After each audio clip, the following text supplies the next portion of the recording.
¿Alguna vez has sentido que algo esencial se perdió en la traducción? ¿Que la figura que te enseñaron a adorar bajo el nombre de Jesús no coincide del todo con el maestro radical que decía: "El reino de Dios está dentro de vosotros"? Este video no es una simple clase de historia, es una invitación a mirar detrás del velo, a cuestionar lo que ha sido establecido como incuestionable, y a recordar algo que tu alma ya sabe: el verdadero nombre del Cristo fue ocultado, y con él, su poder.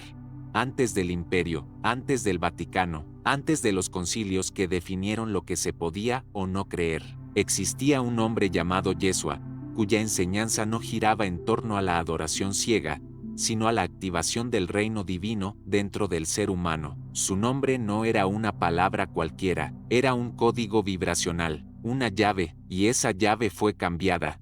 ¿Cómo es posible que, a lo largo de los siglos, se haya sustituido una vibración sagrada por un nombre adaptado, desprovisto de su energía original? ¿Por qué los textos que hablaban de un Cristo interno fueron declarados heréticos? ¿Qué fuerzas se beneficiaron al convertir un mensaje de empoderamiento espiritual en un sistema de control y obediencia? Quizás nunca te lo dijeron, pero el nombre Yeshua no solo fue cambiado por razones lingüísticas, fue silenciado por su poder.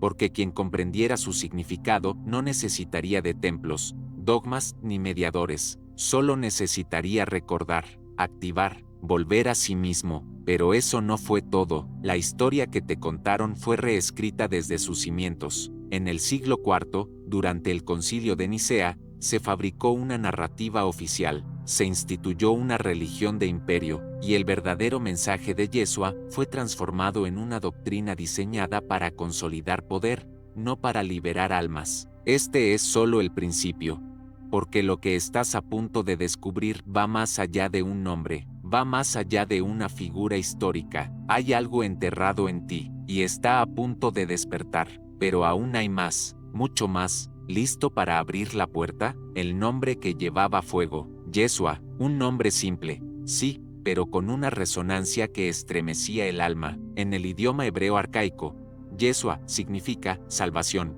pero no en el sentido pasivo de esperar ser rescatado. Era una salvación activa, una liberación desde adentro. Más que un nombre, era una frecuencia, un llamado a despertar. En la tradición antigua, los nombres no eran etiquetas, eran portales. Cada palabra tenía un peso energético, cada sonido, una vibración.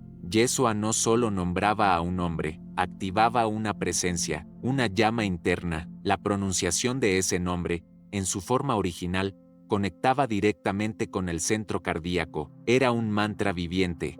Pero cuando el imperio adoptó la figura de Jesús, la adaptó al latín y al griego, transformando Yeshua en Jesús y más tarde en Jesús. Esa transformación no fue inocente. En el proceso, se perdió la raíz semita, se disolvió la vibración del nombre sagrado, y se instaló una palabra que, aunque familiar hoy, carece del campo energético que los antiguos reconocían como transformador. Pruebas de esto, muchos místicos, lingüistas y estudiosos de las lenguas sagradas han señalado como ciertas combinaciones fonéticas antiguas, especialmente las que contienen el sonido su o ua, se relacionan con vibraciones cardíacas, respiratorias y de apertura de conciencia. Incluso la Cábala, en su exploración del tetragramatón y los nombres de Dios, reconoce que los nombres portan códigos. Por eso, en algunas escuelas gnósticas, se enseña que el nombre original de Yeshua tenía poder de sanación, de activación espiritual, de recordar lo que está dormido en nosotros, y cuando ese nombre fue cambiado, algo también se adormeció en la humanidad. ¿Coincidencia, conveniencia política, o una estrategia espiritual más profunda para mantener al ser humano desconectado de su divinidad? Lo que está claro es que Yeshua no vino a fundar una religión, no pidió templos, no instituyó rituales complejos, enseñaba en colinas, con palabras simples, con parábolas que despertaban lo que ya estaba dentro de las personas. Su presencia encendía, y su nombre, también. ¿Y si el cambio de nombre no fue solo una traducción? ¿Y si fue un corte intencional de la frecuencia? Pero esto es solo el principio, porque lo que el nombre activaba era mucho más que una idea, era un código espiritual, y alguien no quería que lo recordaras. En el próximo bloque, entenderás quién estuvo detrás de este cambio, y por qué necesitaban controlar no solo el nombre, sino el mensaje, del maestro al mito, el nacimiento de un Cristo imperial. ¿Te has preguntado alguna vez por qué el mensaje original de Yeshua tuvo que ser tan drásticamente modificado? ¿Qué fue tan peligroso en sus palabras, que siglos después aún nos llegan diluidas, filtradas y envueltas en instituciones? Después de su muerte, la figura de Yeshua se transformó con rapidez. De un maestro radical de sabiduría interna y amor incondicional, a un símbolo oficial del poder imperial. La transición no fue accidental. Fue una operación cuidadosamente diseñada. Durante los primeros 3 siglos, los seguidores de Yeshua eran perseguidos, marginados, incluso asesinados, no porque creyeran en un Salvador crucificado, sino porque seguían un camino de conocimiento interior, la gnosis, vivían su fe como una experiencia directa con lo divino, sin intermediarios. Pero cuando el Imperio Romano, que había perseguido a los cristianos, decidió adoptar su símbolo, todo cambió. Constantino el Grande, con el famoso Edicto de Milán, legalizó el cristianismo, y pocos años después, en el Concilio de Nicea, año 325, se decidió oficialmente que textos eran válidos, que creencias eran herejías, y, más importante aún que imagen de Cristo, debía consolidarse. Fue allí donde comenzó la mutación.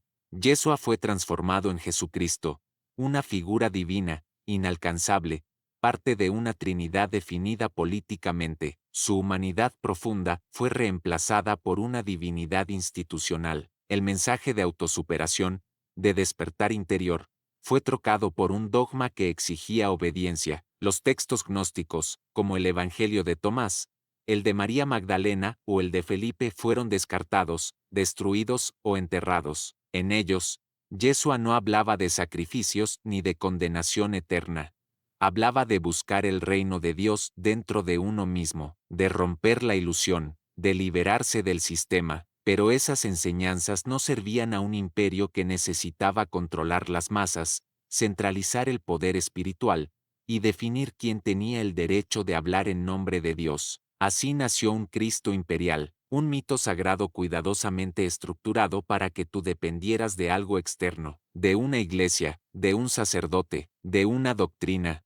Y así, poco a poco, el maestro fue olvidado, y el mito fue coronado. No es que el mensaje desapareciera por completo, solo fue codificado, escondido entre líneas, disfrazado de liturgia, pero la chispa original, aún arde en el fondo de quienes se atreven a buscar más allá del dogma, y aquí es donde las cosas comienzan a tomar un giro inesperado. Porque si el Cristo que conociste no fue el verdadero, entonces, ¿quién fue realmente Yeshua, y por qué su mensaje real era tan transformador? ¿Qué aún hoy lo consideran peligroso? Eso, lo verás en el próximo bloque, la vibración perdida del nombre sagrado. Si tú fueras parte de un sistema que quiere controlar la experiencia espiritual de millones de personas, ¿permitirías que conservaran una llave vibracional capaz de liberar su conciencia? Porque eso es lo que representa el nombre original, Yeshua. A diferencia de Jesús, una traducción tardía occidentalizada, el nombre Yeshua no solo tenía un significado histórico, sino una carga energética profunda. En hebreo arameo, Yeshua significa salvación, pero no en el sentido de una salvación otorgada por otro. Era una salvación desde adentro, una restauración del alma a su estado original, un regreso a la unidad con el Creador. Cada letra del nombre original, en la tradición hebraica, tiene una resonancia, una vibración. La cultura semítica comprendía que el sonido crea realidades, y que los nombres no eran etiquetas arbitrarias, sino frecuencias que activaban códigos en el cuerpo y el alma. Yeshua estaba en resonancia con la palabra Yehoshua, que incluía el tetragramatón divino, YHWH, el nombre impronunciable de Dios. Su pronunciación contenía aliento, espíritu, y una referencia directa al origen, pero con el paso al griego, Iesus y luego al latín, Jesús y finalmente a las lenguas modernas como el Jesús en español o Jesús en inglés, esa vibración fue alterada. No solo se cambió un sonido, se diluyó un código. ¿Casualidad? ¿Una simple evolución lingüística? ¿O una decisión consciente para romper el vínculo con una sabiduría antigua que enseñaba que Dios habitaba dentro, no fuera? Muchos estudiosos del misticismo hebreo, del arameo antiguo, e incluso de neurociencia vibracional contemporánea, han afirmado que ciertas sílabas activan centros energéticos en el cuerpo. La tradición del nombre sagrado no es única del judaísmo, aparece también en el hinduismo, en el sufismo, en el budismo. El nombre correcto, entonado correctamente, abre portales internos. Y aquí está lo más inquietante: al cambiar el nombre, no solo modificaron la forma, modificaron la llave vibracional. Yeshua no enseñó a repetir su nombre como un mantra vacío, enseñó a encarnar lo que su nombre representaba: un estado de conciencia, un camino de despertar. Su nombre era un mapa, una frecuencia, una activación. Cuando decimos Jesús, no estamos mal, no es pecado, no es blasfemia. Pero es como escuchar un eco distante en lugar de la voz original. Y si lo que se perdió fue una frecuencia, ¿qué puede pasar si la recuperas? Imagina por un instante que esa vibración aún vive en tu ADN, dormida, esperando a ser despertada. Y ahora viene la parte que casi nadie te ha contado. ¿Por qué tenían tanto miedo de que tú dijeras ese nombre conscientemente? Eso, lo entenderás mejor en el próximo bloque. ¿Por qué tuvieron que borrarlo? A lo largo de la historia, el poder siempre ha buscado unificar las masas bajo símbolos controlables. No importa si se trata de política, cultura o religión, la clave está en moldear lo que la gente cree y cómo lo experimenta. En los primeros siglos después de Yeshua, algo extraordinario estaba ocurriendo. Comunidades enteras vivían su espiritualidad desde la experiencia directa. No había iglesias con techos de oro, ni jerarquías piramidales, ni templos institucionalizados. Había fuego. Había transformación interior. Los evangelios gnósticos, muchos de ellos escritos en los primeros 100 años después de la crucifixión, hablaban de un Cristo que no pedía ser adorado, sino comprendido. Yeshua no buscaba seguidores pasivos. Enseñaba que cada ser humano tenía dentro de sí una chispa divina, y que el verdadero camino era encenderla. Pero, ¿qué ocurre cuando una enseñanza así se extiende como llama en el bosque? Asusta, especialmente a los que ya empezaban a construir un imperio no del alma, sino del control. Cuando el emperador Constantino adoptó el cristianismo como religión oficial en el siglo IV, ya no se trataba de espiritualidad, se trataba de poder. El Concilio de Nicea, en el año 325, fue mucho más que un debate teológico. Fue una operación estratégica: fijar una narrativa única, establecer quién era el Cristo verdadero, eliminar todo lo que no encajara, y crear una figura que pudiera ser adorada, no imitada. Los textos que hablaban de gnosis, del conocimiento interno, del reino dentro de ti, fueron tachados de herejía. Se quemaron evangelios, se persiguieron místicos, se sepultaron códigos. Yeshua se convirtió en Jesús, el Hijo obediente, el Cordero inocente, la figura lejana que necesitabas para no caer en condenación. Ya no se trataba de despertar, sino de obedecer. Ya no se trataba de activar tu divinidad, sino de adorar desde lejos. Porque una persona despierta es peligrosa, no se deja manipular, no sigue al rebaño, no teme al infierno ni espera un cielo externo, y eso no le convenía ni al imperio político ni al religioso. Lo más irónico es que, mientras nos pedían fe ciega, los verdaderos secretos estaban enterrados a la vista, en manuscritos escondidos, en tradiciones olvidadas, en el susurro del alma. Ahora imagina que todo eso fue planeado, que no fue error, sino arquitectura. Pero hay algo que no pudieron destruir, algo que no se puede quemar, ni censurar, ni enterrar para siempre: la semilla, y tú la llevas dentro. Y en el siguiente bloque, hablaremos precisamente de eso: el Cristo interno. La chispa viva que espera activación, la semilla crística dentro de ti. Durante siglos, te han dicho que para alcanzar la divinidad necesitas intermediarios, que sin una iglesia, sin un sacerdote, sin un salvador externo, estás perdido. Pero, ¿y si eso nunca fue cierto? ¿Y si lo más sagrado no está afuera, sino dentro de ti, en los textos conocidos como gnósticos, especialmente en el Evangelio de Tomás, descubierto en Nag Hammadi en 1945, hay una frase atribuida directamente a Yeshua: el reino está dentro de ti, y fuera de ti. Cuando te conozcas a ti mismo, entonces serás conocido, y sabrás que eres hijo del Padre viviente. Pero si no te conoces a ti mismo, estás en pobreza, y tú eres esa pobreza. No hay una sola mención del infierno, no hay amenazas, no hay jerarquía religiosa, solo una invitación radical: conócete, porque dentro de ti está Dios. Y aquí está la clave: cuando Yeshua hablaba del Cristo, no hablaba de su apellido, hablaba de una unción espiritual, de un estado de conciencia, de una frecuencia que vibra dentro del cuerpo humano cuando se despierta la divinidad interna. Esa semilla crística no está reservada a santos, ni a profetas, está en ti.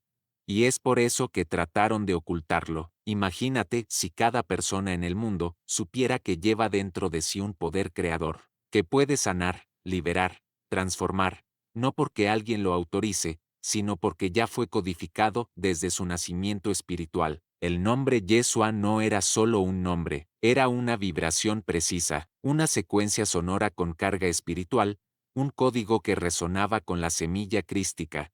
Al cambiarlo por Jesús en griego, y luego por Jesús en latín e inglés, no solo se tradujo el idioma, se cortó la resonancia, se desconectó la llave vibracional. El Cristo dejó de ser un estado de despertar, y pasó a ser una figura lejana, inaccesible. Pero la buena noticia es esta: la semilla aún está ahí, no se ha perdido, solo ha dormido.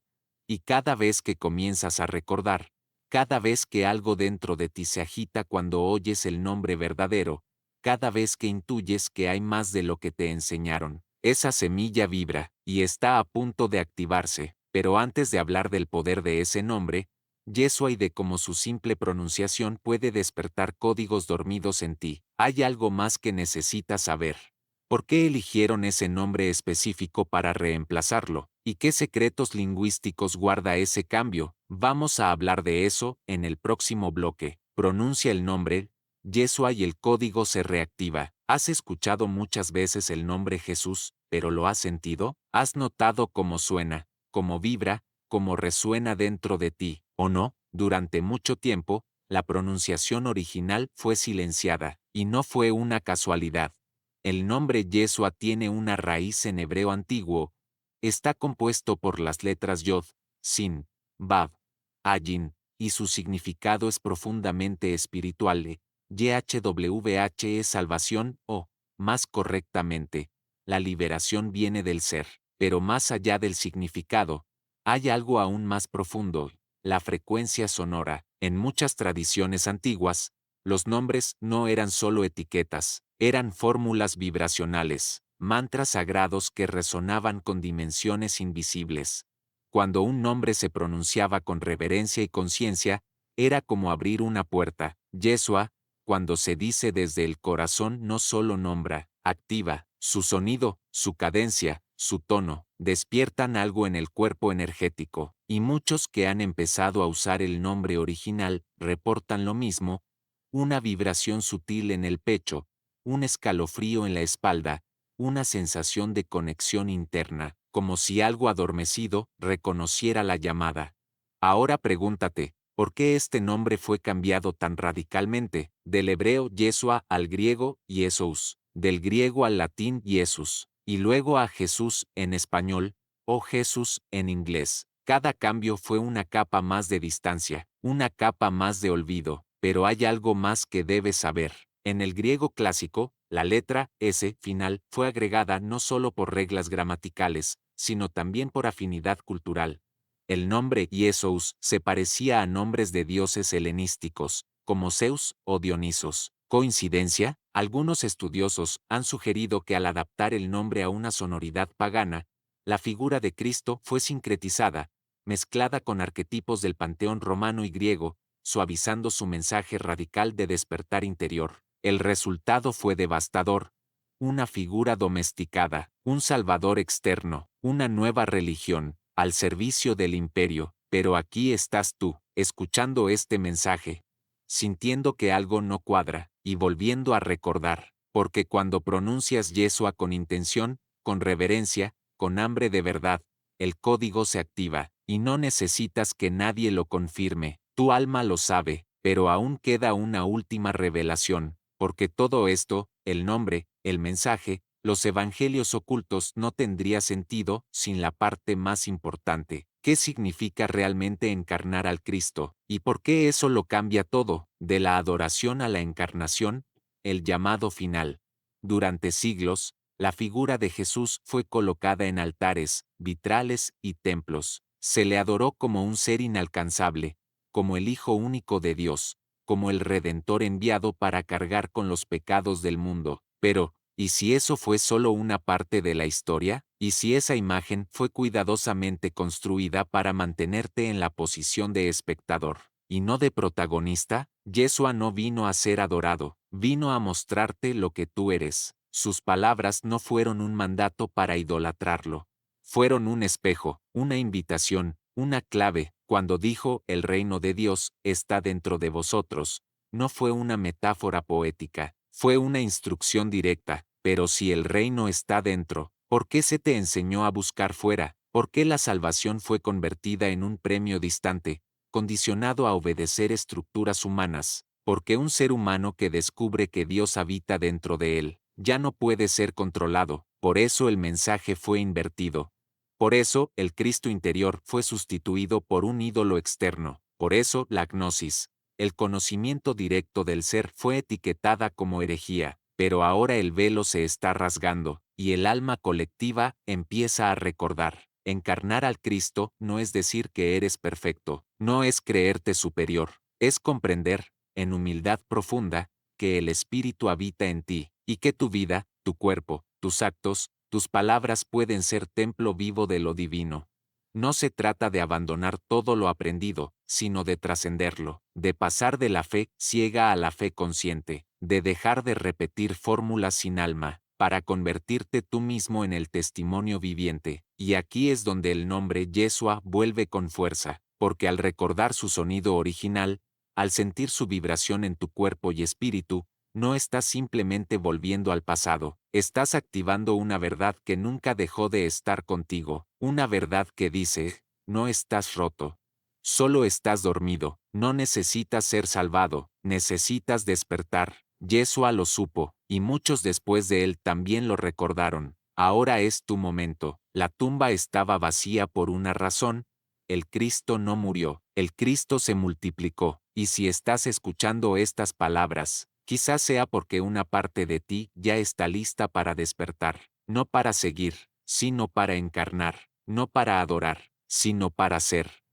Si esta verdad resonó contigo, no la dejes pasar, suscríbete al canal, activa la campanita, deja tu like y comparte en los comentarios lo que este mensaje despertó en ti. Estamos apenas comenzando.